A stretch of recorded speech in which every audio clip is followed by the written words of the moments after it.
is our third main topic today? Topic number 3 comes to us from Javad D, who says, "Hey, John, I know you're a big fan of Yellowstone. Thank you for turning me on to the show. Did you see the ratings for the season 5 debut?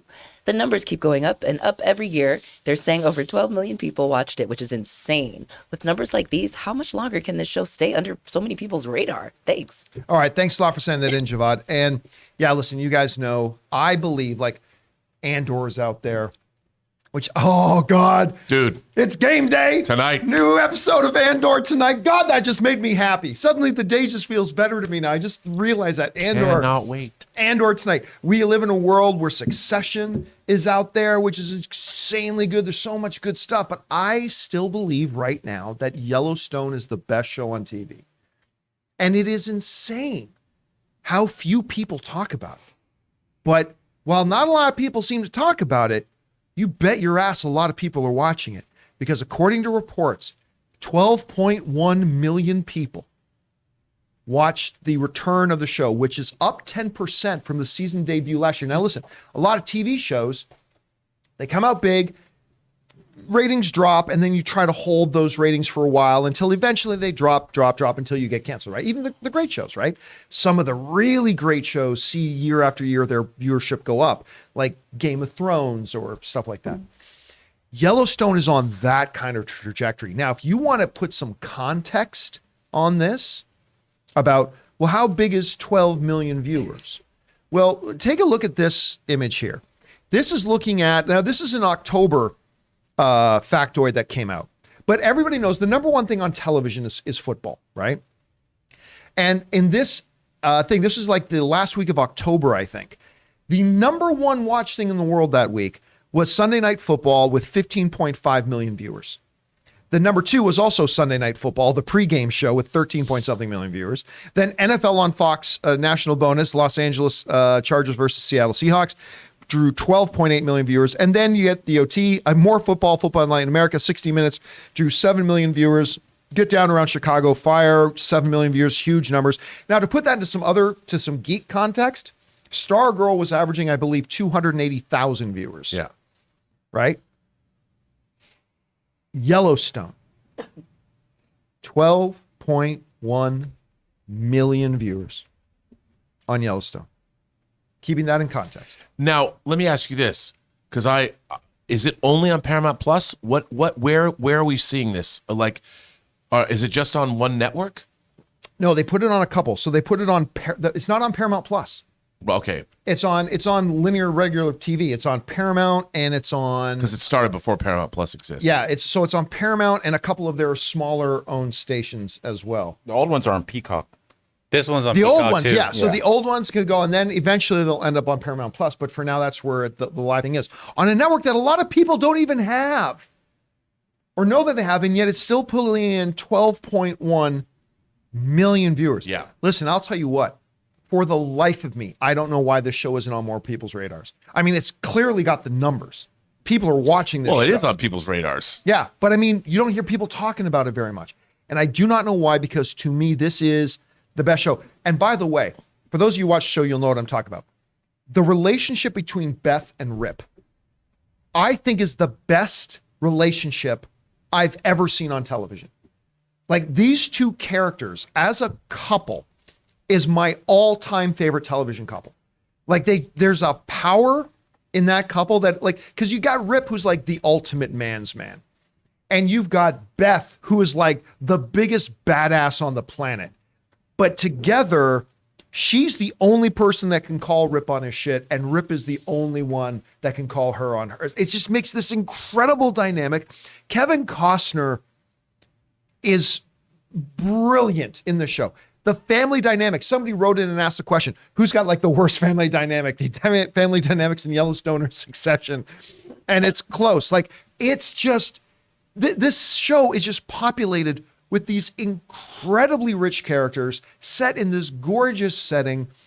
I love this show so much, and I'm thrilled to see the success. Anyway, Rob, you see these numbers come 12.1 million, 10% up from the previous year's debut. I don't know. What do you make of all this? Well, I think that the reason this show is connecting with people is because it's about America. You know, it's about America in all of its myriad fascinating ways. And I'll tell you something that's brilliant. This is now a shared universe show. It is. I mean, yep. who would have thought that Yellowstone begins its 5th season?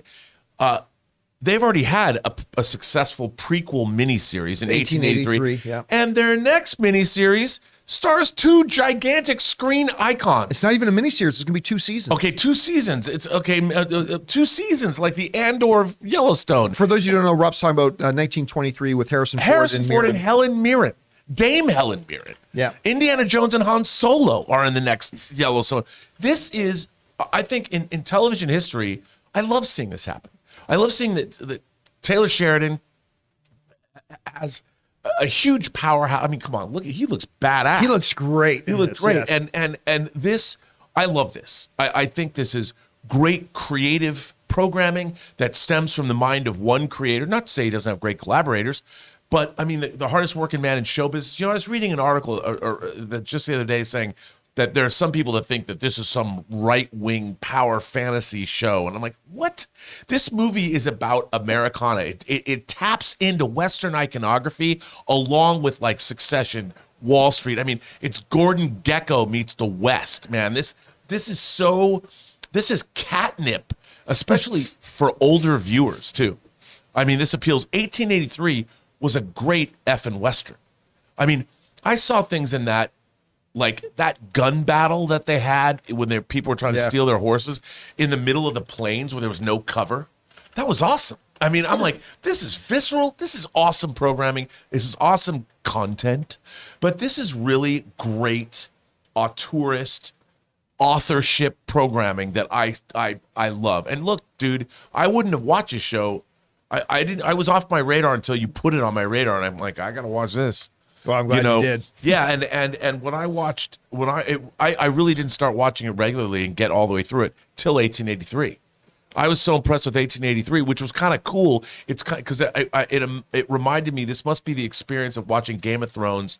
I mean, but watching House of the Dragon before Game of Thrones. How far caught up are you on Yellowstone right now? I haven't seen the 5th season. You haven't seen season 5 yet. But I'm all the way up to the 5th season. One of the greatest moments to me in television history that I just sat on the couch, like I could feel like all the adrenaline rushing through me, was I can't remember if it was season 2 or 3, but Beth gets kidnapped and they savagely beat her. The people who these big giant gorilla men savagely beat her, and they're getting ready to rape her. Meanwhile, like she's just like spouting off at them as they're doing all this, right?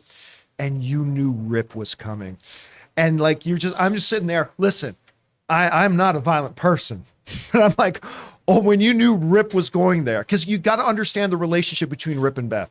And you're like, oh my God, pray to Jesus now, because when Rip gets there, you're all dead. You're all dead.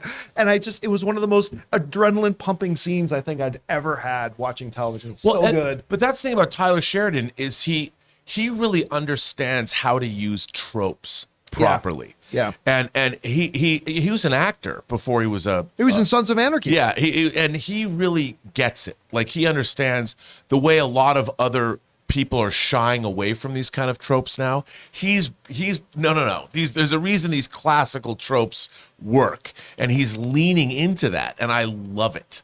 I love it. All right, guys, question is for you. What do you think? I mean, these for like television, these numbers are really impressive. Why don't more people talk about this show? They're clearly watching it. What do you think about these numbers? Whatever you think about Yellowstone, jump on down to the comment section below and let us know your thoughts. Hey guys, we want to take a second to thank the sponsor of this video, MasterClass. You guys know we have been sponsored by MasterClass, and we love them here at the John Campea Show for giving us in-depth information on a wide variety of topics from the world's best experts. With MasterClass, you can learn from the world's best minds anytime, anywhere, and at your own pace. You can learn the art of filmmaking from James Cameron, improve your cooking skills from Gordon Ramsay, or learn how to make compelling YouTube videos from Marquise Brownlee. With over 150 classes from a range of world world-class instructors, that thing you've always wanted to do is closer than you think. I was recently watching through the independent filmmaking course by Spike Lee, and I found it fascinating that not only did he cover the broader topics like working with actors, but he also gets into finer details like working with a cinematographer and how to properly audition a DP for your project. It was fascinating. So guys, I highly recommend that you check it out. Get unlimited access to every class, and as a John Campea Show listener, you get 15% off an annual membership. Go to masterclass.com/Campea now. That's masterclass.com/Campea for 15% off Masterclass.